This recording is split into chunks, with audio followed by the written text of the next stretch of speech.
Just when you thought you had the best trade-in VC, the most popular traded-in guy in AFL Fantasy goes an extra 17 points on top of yours to feel very, very disgruntled, I would say, in a way.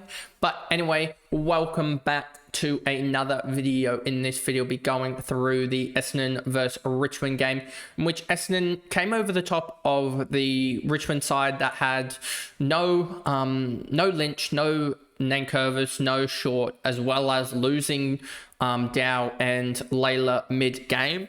It was a very, I mean, the same can be said about Essendon. They lost Reid and Langford, but the Richmond were very much undermanned, and in the end, it pretty much proved the difference, I would say, as Essendon were just able to not efficiently convert chances, but just get a mass of chances, and that won them the game in the end, and they were able to kick it about in the last quarter to just sort of protect their lead. But anyway, before we jump into this video, remember to like and subscribe, turn the notification bell on so you know when I upload, and let's jump into this video. So, Essendon 11-15-81 defeated Richmond 8-10-58. Nick Martin, top scorer for the lot with a 166-163. And this is just annoying because he's so obvious. I just missed him this week, which was really annoying in fantasy. He was in my trade plans as well, until basically I just went, yep, I'm going to go Zach Merritt because I want the captaincy type of score or the VC potential score, which he gave. It just sucks that Nick Martin went 166. If Nick Martin goes like 115, 110, then this looks like perfect. And so, yeah, Nick Martin was just always, I think, beating Merritt by 5 or so points in each quarter that they played. And that just annoyed me because, yeah, he just basically was able to do what he pleased. So, yeah, in the first quarter, if we look at it, Nick Martin had 39, Zach Merritt had 32. In the second quarter, Nick Martin had 35, Zach Merritt had 24. In the third quarter, Zach Merritt had 35 and Nick Martin had 23. So they basically flip-flopped the the second quarter there. And then in the last quarter, Nick Martin had 69 and Zach Merritt 58. So the first and the last quarter, the second and the fourth quarter is when Nick Martin just gapped Zach Merritt. And so, yeah, he was obvious, and I just missed him. Kicked 2 goals, a little bit fortunate, I would reckon, on both of them. If he doesn't kick those 2 goals, he ends up 1 point behind Zach Merritt, and then a 149 versus 148. It's very similar in the end. Like, I'm still very happy that Zach Merritt got the 149, 156, the VC on both platforms I'll be taking, obviously, but just annoying that Nick Martin went absolutely nuclear. And there's probably going to be a trade in next week. We'll see who I trade him in for. But yeah, that's basically going to be the plan, is trading him in next week. And probably trading out potentially for me on both platforms like a Cleary and a Zach Reid as well, who Zach Reid is now pretty much forced out as well. So yeah, Nick Martin definitely need to grab him up next week. I don't know exactly when they have their bye, but I'm pretty sure it's later on in the year. If I just go to Essendon here on my phone, they have it in around 16, so that is fine, I'm pretty sure, for trade-ins, as, yeah, I'll be trading out, basically trading Zach Reid to Nick Martin next week, I think, is the obvious play.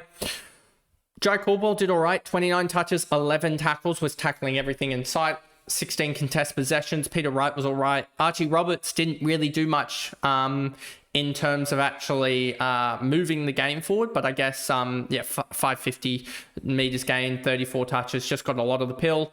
I thought Durham was one of their better ones on ground as well. Probably going to get the 1 vote, maybe 2 votes over the likes of Zach Merritt, as he was just commanding whenever he got the ball, was just doing a lot, drove the ball a lot further, I feel like, and was a lot more influential for the limited disposals comparative to Merritt and Martin.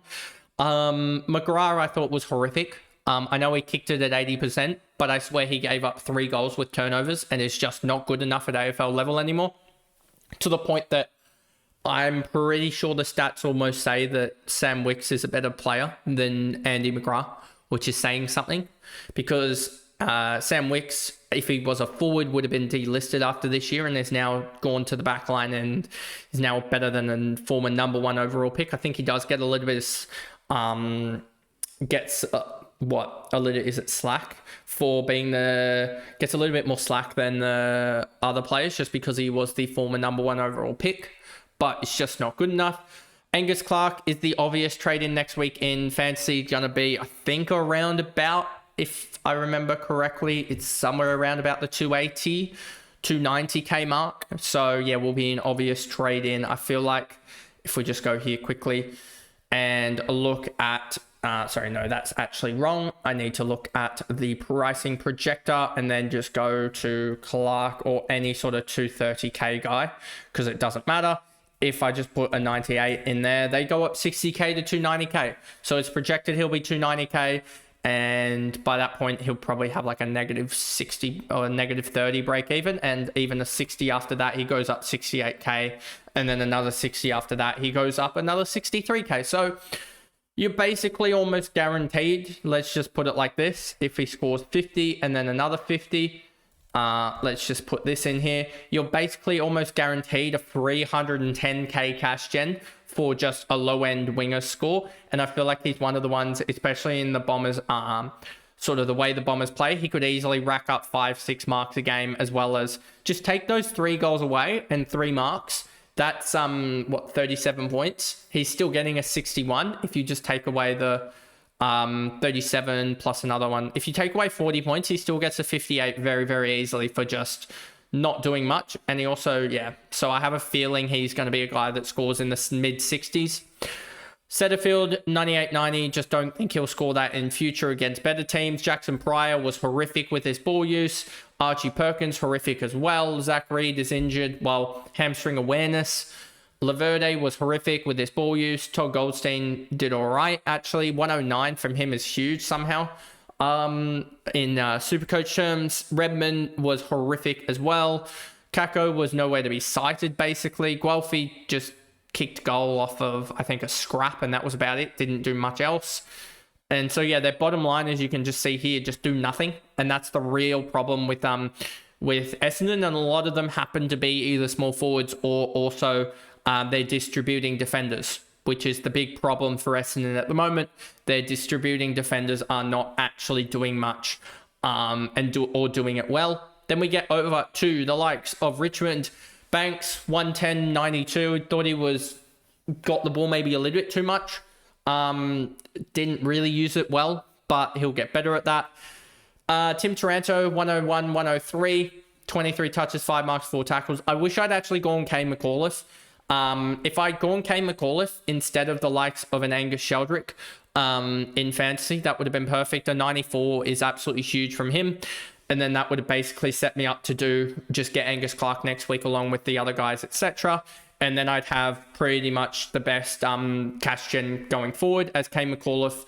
If we look at his price point, McAuliffe here, and we go, he scored a 94. He goes up 66k, and then if he scores 70 after that, he will go up 55k and 41k, meaning that you could have got him at 452, and with just a couple of extra 70s in the next couple of weeks, he goes up to 614k and would just be doing the job in the buys. And then probably by the end of the buys, you can basically upgrade him alongside 2 other rookies to potentially even 2 primos and a downgrade option potentially if he does enough damage. But if he scores another 90 and then say another like 80 here or something, you're absolutely rolling in it. He's up to 650k. He'd still have another round before that.